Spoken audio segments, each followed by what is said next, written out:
journal. Hélène Assabi. Bonjour à tous, très heureuse de vous retrouver pour le journal. Au sommaire, comment faire face au phénomène de la vie chère au Togo? Le cadre permanent de concertation CPC propose au gouvernement de revoir à la baisse notamment le prix des loyers et du carburant. Dans ce journal, nous allons également vivre le quotidien des techniciens de surface, ces femmes et hommes qui balayent et rendent propres nos routes et bureaux partout dans les services et même chez nous dans les maisons. C'est dans le cadre de la journée mondiale du nettoyage observée le 16 septembre dernier. Sport football, le Togo améliore son rang au classement FIFA. Le pays occupe désormais la 119e place, la place donc au mondial et la 31e place au plan africain.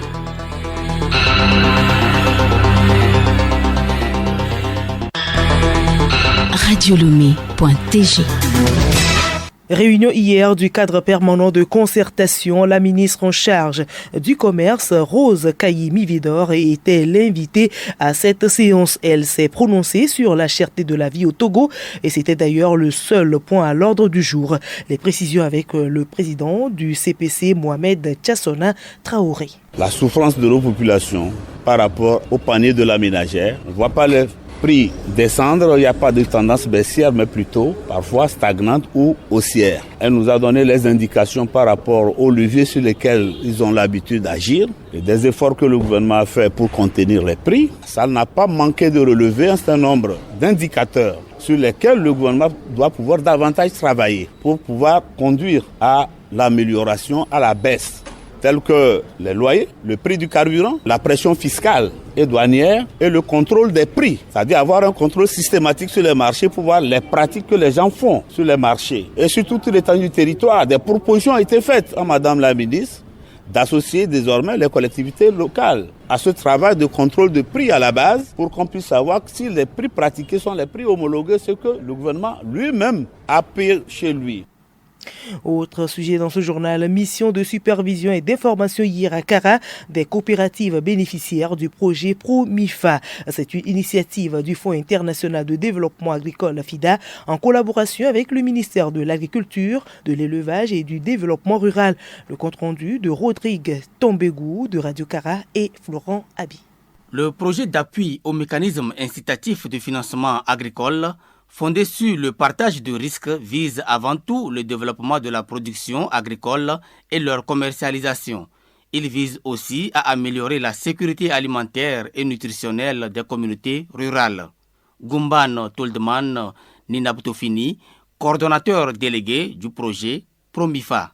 Le projet d'appui au MIFA a été conçu pour accompagner l'accès des agriculteurs au financement, au crédit bancaire principalement. Et pour ce faire, le projet accompagne les producteurs donc sur deux volets. L'appui technique pour augmenter leur capacité opérationnelle et un second volet qui est l'accompagnement au crédit proprement dit, qui leur permet de mieux comprendre les exigences des banques en termes de montage de dossiers et de dialogue avec les institutions. Gumban Toldman revient sur le but de cette sortie de terrain. Cette sortie nous permet de constater l'effectivité de la distribution d'engrais et surtout la bonne utilisation de ces engrais par les agriculteurs et les préparer en même temps à rassembler les conditions pour pouvoir mobiliser les récoltes, organiser la vente et pouvoir rembourser ces crédits-là. 3 coopératives bénéficient de cette initiative pour le compte de la région de la Kara. Adjana Tchakou, producteur de maïs et bénéficiaire du projet. J'ai fait 3 hectares et les intrants que j'ai eus, j'ai reçu 6 sacs de urée et 12 sacs de NPK. Cet appui est venu au bon moment et cela m'a permis d'étendre mon champ jusqu'à 3 hectares. Hunkali Kossi Difa, directeur de l'aménagement, de l'équipement et de la mécanisation agricole, a représenté le ministre en charge de l'agriculture à cette rencontre. Merci à vous Florent Abi. Lundi prochain, le Togo commémore l'agression terroriste du 23 septembre. Le programme de cette célébration avec Hervé Sigbonou. À Lomé, 7h30, dépôt de gerbe à la place des martyrs par son Excellence Monsieur le Président de la République ou son représentant sont invités à cette cérémonie les personnalités suivantes. les présidents des institutions de la République, les membres du gouvernement, les députés à l'Assemblée nationale, le général de brigade, le chef d'état-major général des forces armées togolaises, les chefs d'état-major des armées, les directeurs généraux de la gendarmerie nationale et de la police nationale togolaise, les officiers supérieurs des FAT, Madame le gouverneur du district autonome du Grand Lomé, les directeurs de cabinet, les secrétaires généraux, les attachés de cabinet, les conseils des ministres, les directeurs généraux et directeurs centraux des ministères, les secrétaires généraux des préfectures du Golfe et d'Agonivé, les maires, adjoints aux maires et présidents de commissions des communes du Grand Lomé, préfecture au Golfe et Agonivé, les leaders des partis politiques, les chefs cantons du Grand Lomé, préfecture Golfe et Agonivé, et les présidents des fédérations d'organisations religieuses. La mise en place doit être terminée à 7h15. Dans les chefs-lieux des régions, 7h30, dépôt de gerbes uniquement dans les préfectures, chefs-lieux des régions par les gouverneurs de région ou leurs représentants, ou à défaut les préfets des chefs-lieux des régions. Sont invités à cette cérémonie les personnalités suivantes: les préfets de préfecture chefs-lieux de région, les officiers commandants chefs des corps et de formation des forces de défense et de sécurité FDS des chefs-lieux de région, les maires, adjoints aux maires et présidents de commission des communes des préfectures chefs-lieux de région, les directeurs et chefs de services régionaux aux chefs-lieux de région et les chefs de canton des préfectures chefs-lieux de région. Le journal Hélène Assabi. Hors du Togo, en RDC, la situation reste tendue. Dans la province de l'Ituri, au moins 11 personnes sont décédées dans des attaques lancées par des groupes armés. Ces violences s'inscrivent dans un cycle de représailles entre communautés Emma et Lendou, et l'un des assaillants a été capturé. Le président Ali Bongo demande pardon aux Gabonais. C'est à travers une lettre ouverte diffusée mercredi par ses avocats.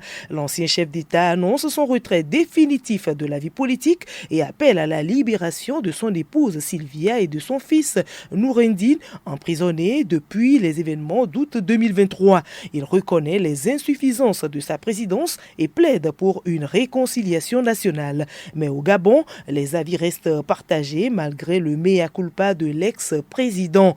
Et puis au Comores, après une semaine de silence, le président Azali Assoumani est réapparu hier, président le Conseil des ministres, visiblement marqué par l'attaque au couteau du 13 septembre dernier. Il portait des pansements au front et aux mains. L'opposition exigeant plus de transparence a réagi aux déclarations de la porte-parole du gouvernement sur le décès en détention de l'agresseur présumé. Écoutez Radio Lomé sur le web sur le www.radiolomé.tg. Et nous poursuivons ce journal avec les atouts du Togo en matière d'investissement qui sont multiples, et c'est grâce aux réformes économiques et structurelles réalisées par le gouvernement. Quelles sont alors les réformes opérées par le Togo qui attirent tant les investisseurs? Élément de réponse dans ce dossier de Edo Assignon. De la modernisation des infrastructures à la mise en place d'un cadre juridique favorable, plusieurs facteurs déterminants expliquent pourquoi le Togo attire de plus en plus d'investisseurs étrangers ces dernières années, à commencer par l'environnement des affaires en pleine transformation. Les réformes simplifient les procédures administratives et réduisent les coûts liés à la création et à la gestion d'entreprises. Des dispositions qui ont permis au Togo d'être en 2020 l'un des pays les plus réformateurs au monde selon le rapport de Doing Business de la Banque mondiale. En mi-août 2024, une plateforme numérique dédiée à la gestion de l'accueil des investisseurs a été également lancée. L'outil, comme attendu, va digitaliser et rendre simple le processus de demande et de coordination pour l'accueil des investisseurs nationaux et internationaux. Cette plateforme, selon le ministère de la Promotion des investissements et l'Agence de promotion des investissements et la zone franche, améliorera l'expérience des investisseurs dès leur arrivée au Togo en assurant une gestion efficiente de leur séjour. C'est un portail qui fournit aux investisseurs nationaux et étrangers des informations complètes et actualisées sur les opportunités d'investissement dans le pays aux 8 millions d'habitants. On en vient maintenant à ce second titre du journal. On les voit souvent dans les rues avec des gilets jaunes. Eux, ce sont les techniciens de surface. Ils s'occupent de la propreté donc des routes bitumées à l'occasion de la journée mondiale du nettoyage célébrée chaque 16 septembre. Émile Kanfitine nous fait découvrir le quotidien de ces agents d'entretien. C'est avec la voix de Rebecca Kogomna. Ils sont rassemblés en gilets de différentes couleurs. Armés de balais, de pelles, de brouettes et des sacs à poubelles, ils nettoient les routes. Leur mission, ramasser les déchets dans les rues, préserver l'environnement et assurer la santé publique. Emmanuel Boba, technicien de surface, vient d'achever une partie de l'entretien. De lundi à vendredi, on nous partage par zone.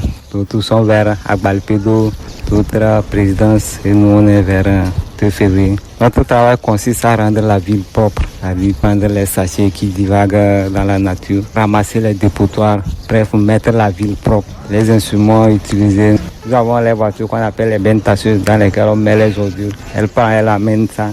Les techniciens de surface assurent la propriété des villes malgré les risques pour la santé. Ils sont fiers de leur rôle au sein de la communauté. Hélène Aziaka fait ce travail depuis longtemps. J'aime bien notre travail. Je l'aime bien. Je l'ai commencé il y a de cela 10 ans. C'est grâce à ce travail que je me nourris et je suis bien aux besoins de mes enfants. Concernant le salaire, on nous paye bien et on prend bien soin de nous. Face à certains risques et à un manque de reconnaissance, ces agents d'entretien ont des doléances que présente Emmanuel Boba. On les discute, ce qu'on nous amène quelque part où les odeurs, même on n'arrive pas. Souvent peut-être c'est dans la boue. Il faut vraiment faire un effort d'abord. Puis tu n'es pas habité des fois, tu n'arrives pas, ils vomissent. Pour le salaire, on est en train de prier qu'ils améliorent quand même pour que ça aille de l'avant. Dans ce contexte de changement climatique, le technicien de surface devra plus de vigilance pour sa santé. Merci à vous, Rebecca Kogomna. Aujourd'hui, vendredi, nous avons rendez-vous avec la culture, les activités au menu avec Kilim Poyoti. Démarrage ce vendredi de la 2e édition du Festival du cinéma des Monts Kabylie à Kara. Plusieurs activités sont au rendez-vous. Outre les projections du film, il y aura aussi des expositions ventes, des prestations d'artistes et bien d'autres activités. Faites un tour au Palais des Congrès et vous verrez de vous-même. Les autres actualités, le jeune artiste togolais Paki Chenzu, très apprécié du public actuellement, sera en concert le 28 septembre prochain au Palais des Congrès de Kara. Un concert qui verra la participation de plusieurs artistes comme Les Âmes, Les Deux Tourbillons, Slyfield, Dave Cross, Anada Boy, Rob T-Self, Blanco et bien d'autres. Mais l'actualité qui retient, ce qui retient vraiment l'attention du public, des mélomanes togolais, c'est l'arrivée dans notre capitale, Lomé bien sûr, de l'icône de la musique congolaise, Damien Aziwa. Sa présence au Togo sera essentiellement marquée par le tournage d'un clip, un clip en hommage à Bella Bello dont il a repris sa chanson phare Deningbon. Donc Damien Aziwa sera au pays ici à partir de la fin de ce mois de septembre pour le tournage de ce clip. Merci à vous, Kilim Poyoti. Pour football, les deux représentants togolais, ASCO et ASECA, sont à un match de réaliser un exploit en Coupe continentale. Ils disputent ce week-end le dernier match du second tour préliminaire et pendant ce temps, le Togo gagne une place au classement FIFA du mois de septembre. Solim Lemo. Après les 2 matchs nuls enregistrés lors des éliminatoires de la Coupe d'Afrique des Nations Maroc 2025, les éperviers du Togo ont gagné une place au classement FIFA du mois de septembre. Ils passent de la 32e à la 31e place africaine. Au plan mondial, le Togo est actuellement 119e au classement. Ce bond de la sélection nationale est surtout à mettre à l'actif du second match nul face à la Guinée équatoriale, une nation mieux lotie que le Togo au classement. Le top 5 africain se classe comme suit. Premier, Maroc. Deuxième, Sénégal. Troisième, Égypte. Quatrième, Côte d'Ivoire. Et la Tunisie est 5e. Restons toujours sur le continent africain pour parler du second tour préliminaire des coupes continentales. ASCO et ASECA de Kara sont en passe de réaliser un exploit, celui d'intégrer les phases de groupe des coupes continentales. Une seule rencontre pour enfin caresser ce rêve togolais. ASCO de Kara doit impérativement gagner ce dimanche à domicile face au Djoliba AC du Mali en Ligue africaine des champions et l'ASK doit au minimum faire un match nul en Côte d'Ivoire pour se qualifier pour la toute première fois de son histoire en Coupe des Confédérations. ASEC Mimosas ASK à 16h, puis ASCO Djoliba AC toujours à 16h ce dimanche. Et puis, la première journée de la Ligue européenne des champions s'est achevée hier. Pour ces derniers matchs, Atalanta Bergame et Arsenal se sont séparés 2-2, 0 but partout. Monaco a battu Barcelone 2-1. Feyenoord s'est incliné à domicile 0 but contre 4 pour le Bayer Leverkusen. L'Étoile rouge Belgrade a trébuché à domicile 1-2 pour Benfica Lisbonne. L'Atlético de Madrid a battu Leipzig 2-1. Et Brest a aussi pris le dessus sur Storm Graz 2-1.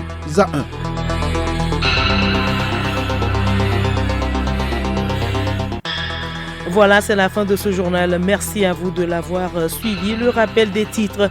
Comment faire face au phénomène de la vie chère au Togo? Le cadre permanent de concertation CPC propose au gouvernement de revoir à la baisse notamment le prix des loyers et du carburant.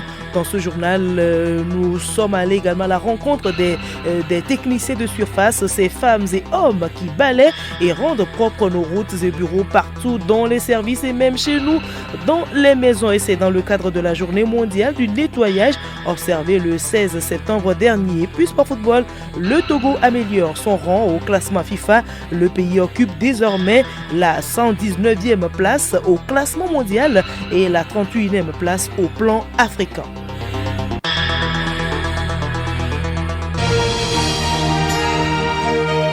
Radio Lomé, boîte postale 434, email radiolomé@radiolomé.tg. Radiolomé.tg